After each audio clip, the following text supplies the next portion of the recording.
Bihari assembly ఎన్నికల్లో ఓటమి. లాలూ ప్రసాద్ యాదవ్ ఇంట్లో పెద్ద ఫ్యామిలీ డ్రామాకు తెరతీసింది. బిహారీ ఎన్నికల ఫలితాల కంటే ఆసక్తిగా లాలూ ఇంట్లో జరుగుతున్న వ్యవహారాలపై చర్చించుకుంటున్నారు ఆ రాష్ట్ర ప్రజలు. ఎన్నికల ఫలితాలు వచ్చిన 14న రాత్రి లాలూ ప్రసాద్ యాదవ్ ఇంట్లో ఏం జరిగింది? తండ్రికి కిడ్నీ ఇచ్చి దేశవ్యాప్తంగా ప్రశంసలు పొంది కుటుంబంలో లవ్లీ లాడ్లీగా గుర్తింపు పొందిన రోహిణి ఆచార్య ఎందుకు కన్నీళ్లు పెట్టుకుంటూ ఇంటి నుండి వెళ్లిపోయింది? రాజకీయాలకు గుడ్ బై చెప్పడమే కాకుండా లాలూ కుటుంబానికి ఎందుకు కట్ ఆఫ్ చెప్పింది? ఇలాంటి ప్రశ్నలకే జవాబులు వెతికే పనిలో ఉన్నారు బీహారీ ప్రజలు. హిందీ ఛానళ్లలో వచ్చే ఫ్యామిలీ డ్రామాలను మించి ఈ రాజకీయ కుటుంబం కథా చిత్రం జనాల్లో ఉత్కంఠ రేకెత్తిస్తోంది. రోజువారీ చూసే ఇంటింటే రామాయణం సీరియళ్లను మించిన మలుపులు, ఆసక్తి ఉండడంతో ఎవరిని కదిపినా ఒకటే ఆన్సర్: ఆ రోజు ఏం జరిగింది? ఈ ప్రశ్న తప్పితే ఇంకేం అడగడం లేదు, ఇంకేం చెప్పడం లేదు.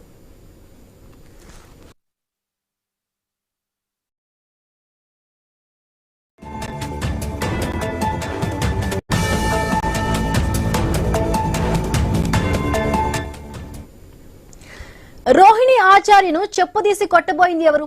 అలా చెప్పుతీసి కుమార్తెను కొడతానంటే తల్లిదండ్రులైన లాలూ ప్రసాద్ యాదవ్, రబ్రీదేవిలు ఎక్కడున్నారు? ఆ సమయంలో గొడవ పెద్దది కాకుండా ఆపిందెవరు?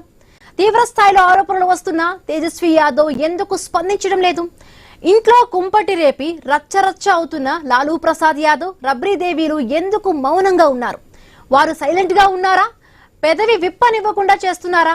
వృద్ధాప్యంలో భారంగా బయటకు వస్తున్న లాలూ యాదవ్ మౌనంగానే అన్ని భరిస్తున్నారా? ఏమీ చెయ్యలేని నిస్సహాయ స్థితిలో పడ్డారా? రోహిణి తర్వాత రాగిని, చాందా, రాజలక్ష్మి ఇంటి నుంచి రుసరుసలాడుతూ ఢిల్లీ ఎందుకెళ్లిపోయారు? బీహార్లో ఆర్జేడీ నేతలు తారసపడితే ఈ ప్రశ్నలు వర్షం కురిపిస్తున్నారు. ఇది లాలూ ఇంట్లో సొంత వ్యవహారంగా ప్రత్యర్థి పార్టీలు కొట్టిపారేస్తున్న వ్యంగ్యాస్త్రాలు మాత్రం ఆపడం లేదు.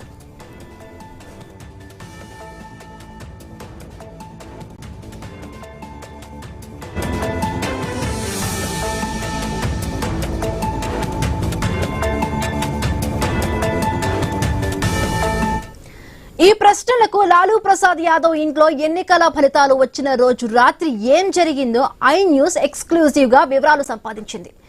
ఉదయం నుండి టీవీలకు అతుక్కుపోయి లాలూ ఇంట్లో లాలూ కుమార్తెలతో పాటు తేజస్వి యాదవ్ ఫలితాలు చూస్తున్నారు. ఉదయం ఫలితాలు అనుకూలంగా లేకపోయినా మధ్యాహ్నానికి అంతా కుదురుకుంటుందని, రిజల్ట్స్ అనుకూలంగా ఉంటాయని తేజస్వి అండ్ కో భావించింది. కానీ ఓటరు తీర్పు తీవ్ర నిరాశలో కూరుకుపోయేలా చేసింది. ఒక్కసారిగా లాలూ ఇంట్లో సందడి తగ్గింది. ఇంట్లోని పెద్ద హాల్లో లాలూ ప్రసాద్ యాదవ్ తో పాటు రబ్రీదేవిలు కూర్చున్న సోఫాలోనే కూలబడిపోయారు. మరొక సోఫాలో రోహిణి ఆచార్య, మీసా భారతి ఉండగా ఎదురెదురుగా మరొక సోఫాలో తేజస్వి యాదవ్ దీర్ఘాలోచనలో పడిపోయారు. కొంచెం పక్కగా తేజస్వి యాదవ్ సన్నిహితులైన ఆర్జేడీ నేతలు సంజీవ్ యాదవ్, రమేష్లు ఉన్నారు. అందరిలోనూ ఒకటే ఆవేదన, ఒకటే ఎలా ఉన్నప్పటికీ ఊహించని విధంగా ఘోర పరాజయం. దీంతో ఏం మాట్లాడాలో, ఎవరు మాట్లాడాలో తెలియని పరిస్థితి.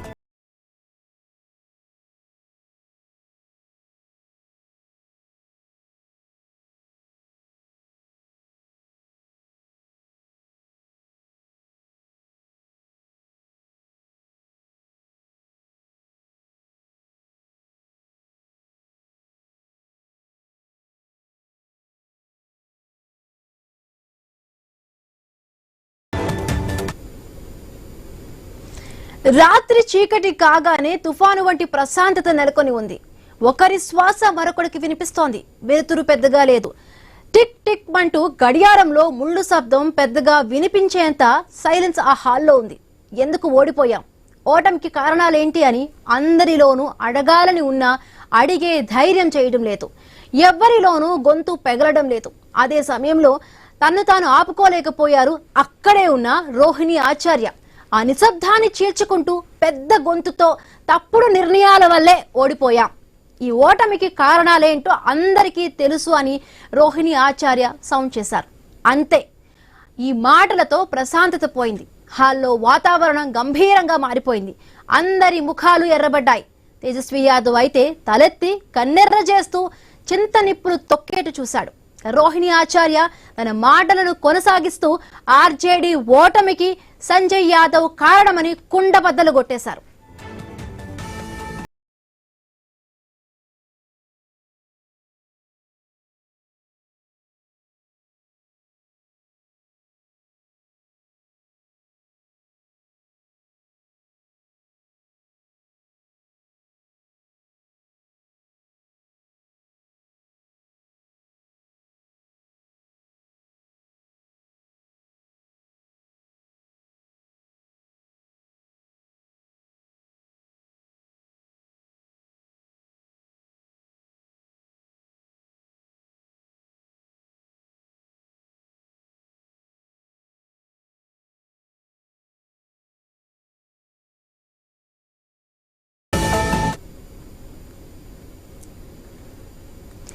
రోహిణి ఆచార్య మాటలకు తాచుపాములా సర్రున లేచిన తేజస్వి యాదవ్, నోర్మై నీచురాలా, నీ నీచమైన కిడ్నీ ఇచ్చావు, మా దగ్గర కోట్లు తీసుకున్నావు, నీకు ఇష్టమైన వారికి టికెట్లు ఇప్పించుకున్నావు, ఇక్కడి నుండి నువ్వు వెళ్లిపోతే మాకంతా మంచే జరుగుతుంది అని కేకలు వేయడంతో అక్కడున్న వారు భీతిల్లిపోయారు.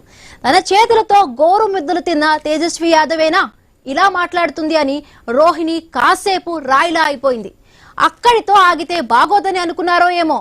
తేజస్వి యాదవ్ మరొకసారి గొంతు చించుకున్నాడు. నా ముఖం ఎందుకు చూస్తున్నావు? నీ వల్లే మేము ఓడిపోయాం. ఇప్పటికిప్పుడు ఇంట్లో నుండి వెళ్లిపో. నీకు ఇంటికి ఎలాంటి సంబంధం లేదు అని చెప్పు తీయబోతే అక్కడే ఉన్న మరొక సోదరి మీసా భారతి అడ్డుకుంది. తేజస్వి మాటలకు రోహిణి బదులివ్వాలని అనుకున్న కళ్లల్లో నీళ్లు తప్ప నోటి నుండి మాటలు రాలేదు. నిలుచున్న చోటు నుండే తల్లిదండ్రుల వంక దీనంగా చూసింది. అక్కడున్న వారిని చూస్తూ బయటకు వెళ్లిపోయింది రోహిణి ఆచార్య.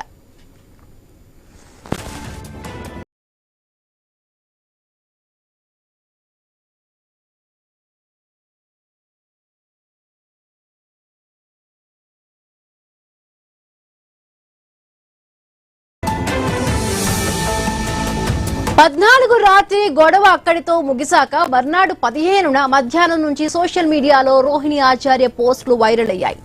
లాలూ ప్రసాద్ యాదవ్ ఇంట్లో ముందు రోజు రాత్రి ఏం జరిగిందో అని అంతా ఆరా తీయడం మొదలుపెట్టారు. ఇక 15న రాత్రి మోటాముళ్లు సర్దుకొని ఇంటి నుంచి రుసరుస ఎయిర్పోర్ట్ కు వెళ్లిపోయారు రోహిణి ఆచార్య. అక్కడే మీడియాతో మాట్లాడారు రోహిణి.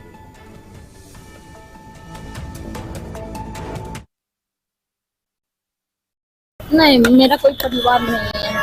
अब ये जाकर के आप संजय, रमीज, तेजस्वी यादव से पूछिए, मेरा कोई परिवार नहीं है। वही लोग निकाला है हमको परिवार से, क्योंकि रिस्पॉन्सिबिलिटी लेना नहीं है उनको। पूरा दुनिया बोल रहा है जो चाणक्य बनेगा तो चाणक्य से आप सवाल पूछिएगा। जब कार्यकर्ता चाणक्य से सवाल कर रहा है, पूरा देश दुनिया सवाल कर रहा है कि पार्टी का ये ऐसा हाल क्यों हुआ। अब जब संजय और रमीज इन लोग का नाम लीजिए तो आपको घर से निकाल दिया जाएगा, आपको बदनाम किया जाएगा, आपको गाली दिलवाया जाएगा, आपके ऊपर चप्पल उठा करके मारा जाएगा। दीदी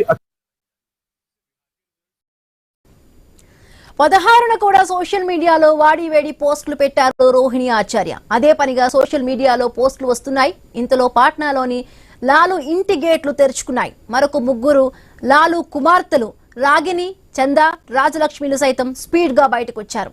ఇలా ఒకరి తర్వాత లాలు కుమార్తెలు ఇంటి నుంచి వెళ్లిపోవడంతో అక్కడేం జరుగుతుంది అనే ఆసక్తి జనాల్లో పీక్స్ కు వెళ్ళింది. ఇంకా ఆరా తీస్తూనే ఉన్నారు.